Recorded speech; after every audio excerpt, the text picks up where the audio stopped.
다윗이 쓴 시편 32편 전체를 바울이 인용하고 있죠. 바울이 인용을 하고 있습니다. 일한 것 없이 하나님께 의로 여기심 받는 사람의 복에 대해서 성경은 기록하고 있습니다. 오늘 우리 한 해도 또 지금까지 살아온 모든 날들도 우리는 열심히 일했습니다. 부끄럽지 않게 일했죠. 그런데 그런 일한 것 때문에 우리가 하나님 앞에 의로 여겨짐 받는 것은 아니다. 그것을 다윗의 시를 가지고 이렇게 검증해 주고 있죠. 항상 중요한 겁니다. 하나님의 말씀에 자기의 모든 공로를 이렇게 비추어 보는 것. 귀한 자세이죠. 그러면서 이 다윗의 시편 32편을 보면 부제가 다윗의 마스길이라고 되어 있습니다. 다윗의 마스길. 마스길이라고 하는 말은 번역이 정확하지 않습니다. 이게 악상 기호인지 뭐 여러 가지 말들이 있지만 그 대표적인 의미는 교훈하다라는 뜻입니다. 마스길은 교훈한다라는 뜻이죠. 그런데 마스길이라고 붙어 있다 그래서 마스길이 붙어 있는 모든 시편들을 조사해 보니까 다 교훈하는 시가 아니에요. 무조건 다 교훈한다라고 하는 말로 해석할 수가 없더라는 거죠. 교훈한다라고 하는 의미도 있지만 천천히 묵상한다. 천천히 묵상한다. 그래서 묵상, 교훈 여러 가지가 있는 거죠. 그러니까 천편일률적이지 않다는 겁니다. 마스길이라고 하는 말이 그런 교훈한다라고 하는 말이 대표 의미이긴 하지만 시편 32편은 교훈시가 아니거든. 교훈시가 아닙니다. 오늘 말씀 보시면 이게 시편 30편 1절, 2절 그 말씀이거든요. 거기 보시면 불법이 사함을 받고 죄가 가려짐을 받는 사람들은 복이 있고 주께서 그 죄를 인정하지 아니하실 사람은 복이 있다. 크게 딱 차이가 나는 게 뭐냐면 그 시편 32편에 보시면 요 말씀 불법이 사함을 받고 죄가 가려짐을 받는 사람들 복수로 되어 있고 그 다음에 8절 말씀 주께서 그 죄를 인정하지 아니하실 사람은 단수로 되어 있습니다. 단수로 되어 있고 죄와 관련하여서 세 가지 그리고 그 죄와 관련된 하나님의 행하심이 또 세 가지 다 동사가 다 다릅니다. 명사 죄에 대한 이 말이 다 다르다라고 하는 거죠. 다시 말하면 여기 우리 지금 시편에 보면 불법이라고 되어 있습니다. 불법이 사함받고 죄가 가려짐 받는 이렇게 되어 있죠. 표현이 불법이라고 되어 있는데 불법이라고 하는 말을 현대 용어로 보면 교통법규를 위반하는 것, 세금 납부의 의무를 다하지 않는 것. 이번에 100채 이상 아파트를 가지고 있는 기업적인 그 임대업자 100채를 가지고 있는 거예요. 아파트 서울 시내 100채. 그것도 제일 돈이 많이 나올 장소에 서초구 이렇게 우리가 알고 있는 것처럼 돈이 되는 곳에서 이 100채 이상을 굴리는 그런 임대업자들이 포함해서 10채 이상 가진 사람, 5채 이상 가진 사람들이 그렇게 임대 수익을 제대로 신고하지 않아가지고 그 사람, 누락된 세금이 3천억이 3,800억인가 어저께 뉴스에 나왔죠. 그렇게 나온 것처럼 어마어마한 거짓을 행하고 있는, 불법을 행하고 있는 거죠. 그렇게 나라 시스템이 정확하게 돌아가는 것 같아도 사람들이 과잉하게 돈을 청구하고 또 적게 신고하면 얼마든지 누락이 될 수 있다라고 하는 것을 보여주고 있는 거예요. 이게 불법, 우리가 생각하면 불법은 바로 그런 거잖아요. 불법이라고 하는 것이 우리 생각하기에는 법을 어기는 거, 이게 불법이잖아요. 그런데 불법이 단순하게 성경에서 불법이 법을 어기는 거냐라고 하면 그게 아닙니다. 왜냐하면 시편 32편에서는 불법이라고 하지 아니하고 허물이라고 되어 있거든요. 허물. 여러분 불법하고 허물하고 딱 생각해 보실 때 어떤 게 더 커 보이십니까? 어떤 게 더 심각한 죄인가요? 불법입니까? 허물입니까? 허물은 조금 가벼워 보인다는 거죠. 예, 허물은 조금 가벼워 보이죠. 불법은 법을 어기는 거고, 허물은 법은 어기는 것 같진 않은데 약간 잘못하는 거. 이렇게 딱 벌써 우리가 마음속에 벌써 이 죄에 대해서 단계를 매기고 있는 거예요. 단계를 매긴 겁니다. 어떤 불법자는 사형에 처해야 됩니까? 어떻게 법을 어기면 사형에 처해야 되죠? 무엇을 어겼을 때? 철근 2개 빼먹은 사람하고 음식에다가 나쁜 짓을 한 사람하고 법을 어겼잖아요? 그러면 어떤 사람한테 더 심하게 벌을 줘야 될 것 같습니까? 예, 그렇잖아요. 왜 그럴까요? 철근 2개 빼먹은 사람은 별로 그렇게 우리가 심각하게 안 생각하는데, 음식 가지고 장난치는 것은 굉장히 기분 나쁘고, 뿐만 아니라 이게 다 우리하고 연결돼 있으니까, 그 철근 2개 빼먹은 아파트에 안 살면 되니까.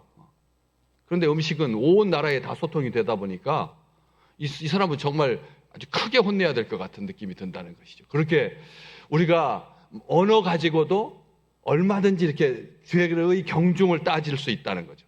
우리 다 같이 이렇게 지금 말씀하고 계시잖아요. 그런 것처럼 음식 장난치면 혼난다. 벌을 심하게 줘야 된다. 이런 것처럼 우리가 그냥 불법이라고 생각하는 것은 조금 커 보이는데, 시편 32편에 보면 허물이라고 되어 있으니까 좀 작아 보이는데, 작아 보이는데 그게 작은 게 아니에요. 말씀 가서 보시면 이게 무슨 뜻이냐면, 하나님께 반역하는 우발적 범죄를 허물이라고. 뭐라고요? 하나님께 반역하는 우발적 범죄. 하나님께 반역하는 죄라는 허물이. 그렇다면 어떤 게 더 큰 겁니까? 불법하고 허물하고. 허물이 훨씬 더 큰 거죠. 그렇지 안 그래요? 그렇지 않습니까? 불법은 신호 어기는 것도 불법입니다. 그렇잖아요. 신호 어기는 것도 불법이잖아요. 그런데 그것은 하나님을 반역하는 정도는 아니라고 생각이 딱 되거든요. 그러니까 용어로 우리가 쉽게 판단할 수가 없다는 겁니다. 허물이 우리가 훨씬 더 작아 보입니다. 그렇잖아요. 실수하는 것 정도. 그 정도로 보이는데, 구약 성경에서 허물이라고 말했을 때는 이게 하나님께 반역하는 우발적인 범죄다. 다시 말하면 고의적이고 악의적이며 자기가 무슨 짓 하는지 알면서 죄를 저지르는 것. 이게 허물이라고요. 아이들이 이렇게 부모를 눈치를 살살 봐가면서 일부러 그렇게 딱 인계철선, 그렇잖아요. 어느 시점에서 화를 팍 낼시나라고 하는 것을 알고 딱 이렇게 눈치 보면서, 진짜 얄밉잖아요. 예. 그렇죠. 예. 그렇잖아요. 딱 눈치를 보면서 매 안 맞을 정도까지만 나쁜 짓을 하는 거예요. 예. 예. 허물. 우리는 그렇게 생각했잖아요. 그게 허물이라고 생각하는데, 그런 허물이 아니라는 거죠. 자기가 무슨 짓 하는지 알면서 계속 그 일을 하는 것. 또 2번째, 죄가 이제 크게 나오죠. 죄가 가려짐. 그 다음에 8절에도 그 죄를 인정하지 아니할. 이렇게 되어 있는데, 불법은 사함을 받는다라고 되어 있는데, 죄는 첫 번째 7절 말씀에 가려짐을 받고, 8절 말씀에는 죄가 어떻게 되겠죠? 인정하지 아니하신다. 가려지는 거하고 인정하지 않으신다라고 죄를 또 이렇게 반응이 다르시다는 거예요. 하나님이. 똑같은 죄인데, 앞 7절에 나오는 죄는 무슨 뜻이냐면, 죄는 가려주시고, 그 죄는. 그 다음에 8절에 나오는 죄는 인정하지 아니하신다. 이렇게 돼 있어요. 인정하지 않는다. 그러니까 2번 부정해가지고 아주 강하게 말씀하고 계시는데, 이 죄라고 하는 무슨 뜻이냐면, 올바른 길에서 벗어나 목표에 도달하지 못하는 죄. 올바른 길에서 벗어나서 목표에 도달하지 못하는 죄. 우리가 가장 많이 하는 하마르티아. 관역을 맞추지 못한 죄. 관역을 빗나간 죄. 이게 보편적인 죄. 우리가 생각하는 그냥 죄. 성경에서 죄라고 말했을 때 대부분 다 그런 죄죠. 그런데 8절에 나오는 죄는 부패한, 꼬이고 비뚤어진, 왜곡된, 하나님을 존중하지 않는 죄. 요것은 우리 하나님께서 인정하지 않는다 이렇게 쓰고 있습니다. 인정하지 않는다. 앞에 죄는 가려주시고, 앞에 죄는 뭐라고 그랬죠? 관역을 맞추지 못한 죄는 하나님께서 가려주신다.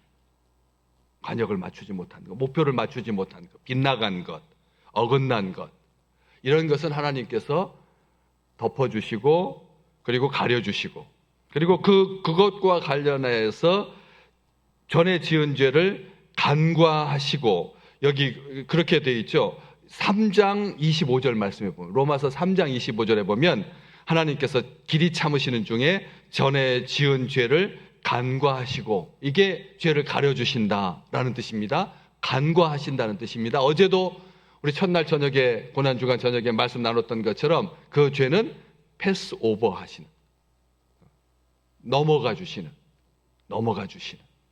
그게 7절에 있는 죄고, 8절에 있는 죄는 정죄라고 돼 있는데, 정죄를 당하지 않는 죄, 정죄 당하지 않는 죄가 있는데, 그 죄는 부패하고 꼬이고 삐뚤어진, 왜곡된 죄라는 것이죠.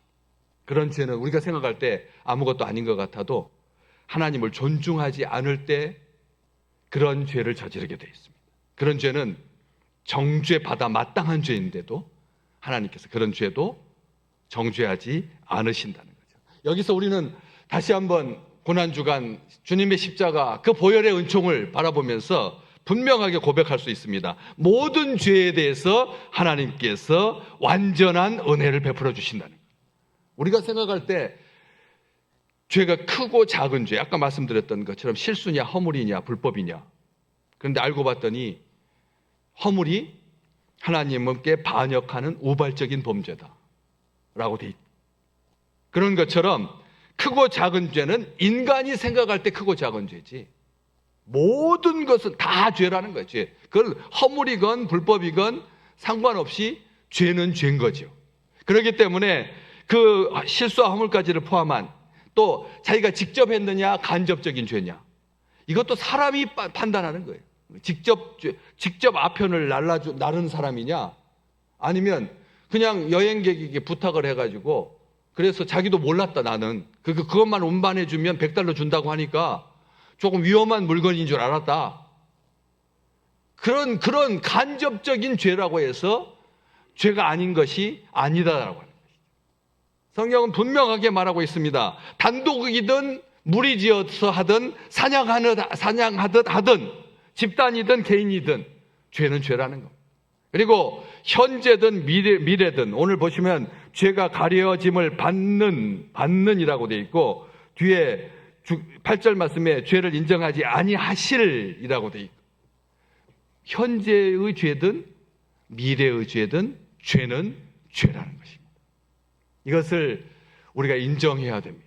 현재 죄든 미래 죄든, 이곳에서 저지른 죄는 크고 저쪽에서 저지르면 똑같은 죄인데도 죄가 가벼운, 미국에서 52개 주가 되니까 한 주가 대한민국 합친 것보다 더 크니까, 그래서 다른 쪽에 가가지고 죄를 져요. 페이퍼 컴퍼니가 뭔데요? 네.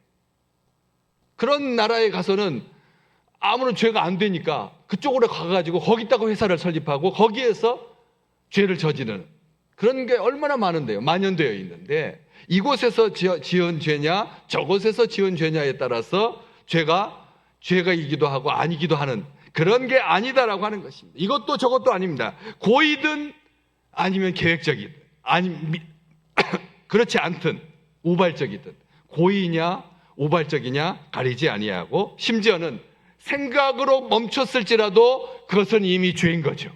주님께서 말씀하셨거든요. 과거에 너희들이 죄라고 이렇게 말했던 그런 죄하고 비교해 봤을 때 생각 속에 음욕을 품는 것도 이미 간음하였느니라. 우리 주님께서 말씀해 주셨거든요. 그렇기 때문에 실행에 옮기지 않았어도 죄는 뭐라고요? 죄라고요. 계획만 있어도. 세상은 모의했다라고 하는 것이 얼마나 어려운 일인지, 지난번 작년 12월 달 계엄령이 선포될 때 이게 모의했다라고 하는 것을 어떻게 확정할 수가 있느냐, 몇 명까지냐, 가담자가 누구냐, 얼만큼 가담했느냐에 따라서 얼마나 많은 형량도 차이가 나고, 그리고 구속되기도 하고 불구속되기도 하고 이런 것들을 보면서 실행에 옮기지 않는다라고 해서 성경은 그것을 죄가 아니다라고 하지 않는다. 그런 모든 죄에 대해서 우리 하나님은 어떻게 여겨주신다라고요? 용서해 주신다. 의롭다고 하시는 예수 그리스도를 믿는 자에게, 예수 그리스도를 믿는 자는 어떤 죄든 상관없이 하나님께서 의롭다고 여겨주신다. 완전한 은혜, 완전한 용서, 완전한 사랑, 완전한 구원, 이것을 말하고 있는 것이죠. 두 번째, 아까 허물과 불법에 대해서 사함을 받는다라고 되어 있고, 두 번째 7절에 나오는 죄에 대해서는 가려주신다, 덮어주신다라고 되어 있고, 8절의 죄에 대해서는 인정하지 않는다, 정죄당하지 않는다라고 말하고 있습니다. 다 다르죠. 죄가 다 죄에 대해서 다른 겁니다. 그런데 특별하게 사함받는다, 용서받는다, 사함받는다라고 하는 말은, 이 단어가 우리가 참 이 사순절 둘째 고난주간에 저녁에 우리가 꼭 기억하셔야 됩니다. 사함받는다, 용서받는다라고 하는 이 단어가 무슨 뜻이냐면 멀리 들어서 올린다, 멀리 들어 올린다, 멀리 들어 올린다, 그리고 제거한다는 뜻입니다. 하나님께서 우리가 생각할 때 7절의 죄하고 8절의 죄가 더 큰 죄잖아요. 그런데 허물, 불법에 대해서 하나님께서 사해 주신다라고 하는 말이 멀리 들어서 등 뒤로 던져버리시고 기억조차 아니하신다라고 하는 그런 의미라고 하는 것이죠. 제거해버리신다는 것, 죄를 제거해버린다. 인정하지 않는 것보다 훨씬 더 적극적으로 하나님께서 우리가 생각할 때 가벼운 죄인 것처럼 보이는데 용어상 허물인데 불법인데도 불구하고 죄하고 봤을 때 죄가 훨씬 더 크고 그 죄는 치명적인데도 불구하고 우리 하나님께서 머리를 들어서 올리듯이, 멀리 들어서 올리듯이 멀리 들어서 던져버리신다. 고백하지 않은 죄의 무게 때문에 힘들어하지 말고 사시기를 주의 이름으로 축복합니다. 시편 32편 1절 2절은 죄에 대해서 그렇게 말하고 그 다음에 3절부터 5절까지는 고백하지 않는 죄가 그렇게 무겁다라고 말하고 있습니다. 얼마나 무거우냐? 종일 신음하나이다. 내가 하나님 앞에 죄를 고백하지 않았을 때 어떻게 된다고요? 종일 신음합니다. 뼈가 여름 가뭄에 마름같이 되었나이다. 신음하게 되고 그리고 뼈가 마르게 된다는 거죠. 신음하고 뼈가 마르고 세 번째가 더 중요한데 우리 잘 기억하실 에너지가 고갈되어서 열정과 삶의 의지가 사라져버린다. 아멘. 우리 아멘 다 같이 할까요? 아멘. 큰 죄든 작은 죄든 하나님 앞에 용서받지 못하면 하나님께서 죄를 덮어주지 않으시면 하나님께서 죄를 간과하시지 않으면 우리가 얼마나 고통스러운지 종일 신음합니다. 여러분 어떠십니까? 신음해 보셨습니까? 종일 그냥 끙끙 앓는 그 신음, 그리고 뼈가 마르는 것, 그리고 에너지가 고갈되어서 열정과 삶의 의지가 사라지는 것, 영적인 침체를 겪는 것, 진액이 다 빠져나가게 됩니다. 죄 때문에. 무슨 죄를 지으셨습니까? 가만히 하나님 앞에 조용하게 침묵으로 자기의 죄를 고백해보면 일마다 죄이고 생각마다 죄이고 분초마다 죄이더라고요. 가만히 보시면 사랑하지 못한 죄입니다. 그렇죠? 사랑하지 못한 죄인 거죠. 이해해주지 못한 죄이고요. 용서하지 못한 죄이고요. 거칠게 몰아붙인 죄이고요. 자기의 의로움으로 다른 사람들을 얼마나 쉽게 우리가 판단하고 정죄했는지. 우리 한번 이 고난주간 저녁에 주예전에 존전에 나와서 이 고백하지 않은 죄가 하나도 없으시기를 주의 이름으로 축복합니다. 생각해야 된다는 거죠. 요한 사도가 말했듯이 우리가 죄를 고백하면 하나님은 어떠시다고요? 미쁘셔서, 우리가 죄를 고백하면 하나님께서 우리 미쁘셔서 우리 죄를 기억하지 않으시고 용서해 주신다. 주님은 분명히 말하고 있어요. 그래서 하나님의 선하심을 맛보아 아는 아름다운 우리 식구들 되시기를 주의 이름으로 축복합니다. 나는 아무 공로 없습니다. 하나님께 의로 여김받는 것이 가장 복인 줄로 믿습니다. 그래서 다윗이 고백하는 것처럼 그런 사람들이 복이 있다. 그런 사람이 복이 있다. 우리가 다 같이 복 받고 또 각자 다 복을 받으시는 아름다운 우리 식구들 되시기를 주의 이름으로 축복합니다.